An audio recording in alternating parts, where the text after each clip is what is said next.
Nakakatuwa ang episode 10. Grabe, hindi halatang machi-machi sina Ling at Bingo.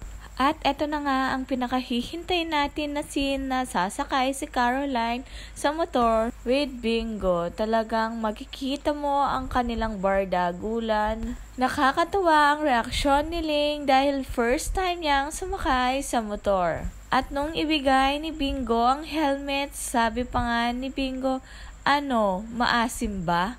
At walang nagawa si Caroline kundi sumakay. Grabe, napaka-expensive naman nilang makita na nakasakay si Caroline sa motor with Bingo.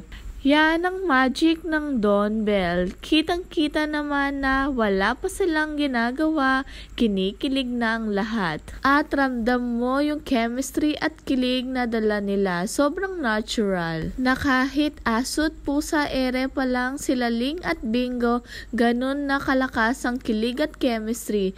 Paano pag nagkagustuhan na sila? Naku, goodbye Earth. Grabe talaga ang Dawn Bell, napakalakas. At napatingin si Caroline sa binigay ng lola ni Bingo at naalala niya nung time na binibigyan siya ng candy ng kanyang mami.